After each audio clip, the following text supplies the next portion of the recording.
luar biasa, alhamdulillah. Ini luar biasa, berkat teman-teman semua kita dibantu. Alat ini tuh jadinya baru hari H, Pak. Hampir 5 jam ini baru jadi. Kita masih utik-utik jadi di kamar, teman-teman udah pada istirahat, yang lain kita malam-malam masih kerjain, Pak.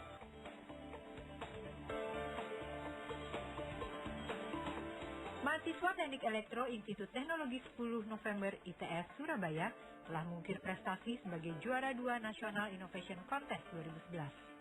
Mereka adalah Barikli Robi, Samuel Steri Januar, dan Erik Tridianto yang membuat lampu hemat ramah lingkungan.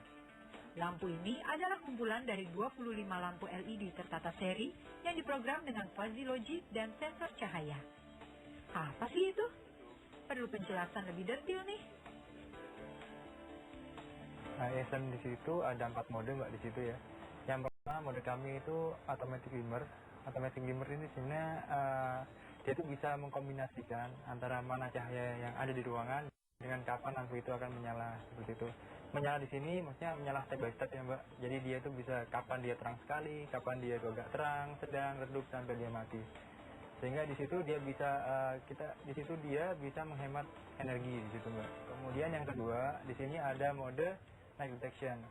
Night detection sendiri di sini itu kita mencoba menggabungkan dengan mode-mode yang sudah ada. Contohnya di sini kalau punya di taman, kalau punya lampu nyala matahari udah turun gitu ya. Di situ kan gelap ya Mbak ya, sehingga ini akan menyala otomatis. Yang ketiga itu ada mode scheduling. Mode scheduling ya seperti kita tahu, kadang kan kita kalau punya belajar atau kita itu bekerja keras gitu ya baginya, ya, kalau malam kita itu mungkin ketiduran ya jam 11. Padahal lampu masih menyala. Nah, disitulah ada terjadi pemborosan. Di situ coba kita minimalisir dengan pamannya kita akan matikan lampu di jam 12, kita nyalakan lagi jam 4. Di situ pasti kalau kita ketiduran jam 12 lampu mati sendiri, sedangkan jam 4 lampu itu akan menyala kembali. Kemudian mode yang keempat itu ada mode yang namanya manual dimmer, Mbak. Manual dimmer di sini itu kadang kan ada orang yang ingin tidurnya itu, oh saya itu tidak ingin tidur dengan lampu yang mati, dan tapi saya tidak ingin tidur dengan lampu yang terlalu terang. Jadi kita ingin sesuaikan intensitas cahaya. Kalau di pasaran sekarang itu ada yang manual dimmer versi putar gitu ya Mbak ya. Nah, kalau di sini kita coba pakai yang menggunakan remote sehingga tidak menyusahkan dari pengguna itu. Jadi jelas, keistimewaan lampu ini tak hanya sekedar penerang, tapi juga bisa otomatis mati atau menyala, serta diatur tingkat terang redup cahayanya. Dan yang paling istimewa, pancaran lampu IS yang berdaya 5 watt ini setara dengan lampu neon yang berdaya 20 watt. Dan ketahanannya bisa mencapai 60.000 jam dibandingkan dengan lampu neon yang hanya 5.000 jam. Wah, kalau begini sih jelas bisa super hemat.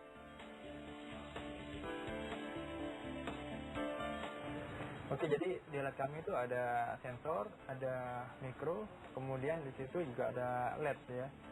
Kemudian di situ nanti itu pada komponen lampunya sendiri, sedangkan pada keypadnya itu ada LCD sama ada si push button ya, untuk yang kita sebagai konversikan push button ini agar masuk inputan ke microcontroller itu.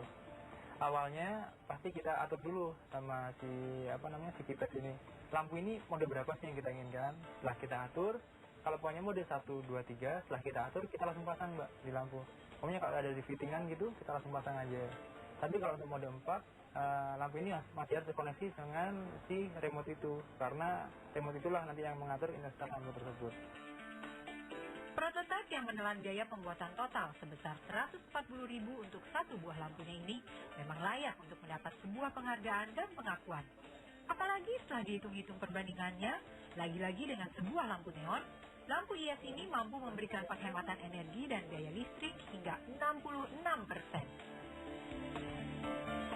Harapan kami yang pertama, alat ini bisa dipatenkan ya Mbak, sehingga ya kerja keras kami nggak sia-sia. Yang kedua, bisa diproduksi massal. Yang terakhir mungkin hasil buatan anak bangsa ini bisa berkiprah di ajang yang lebih tinggi. Inovasi itu adalah satu upaya yang harus terus kita lakukan ya.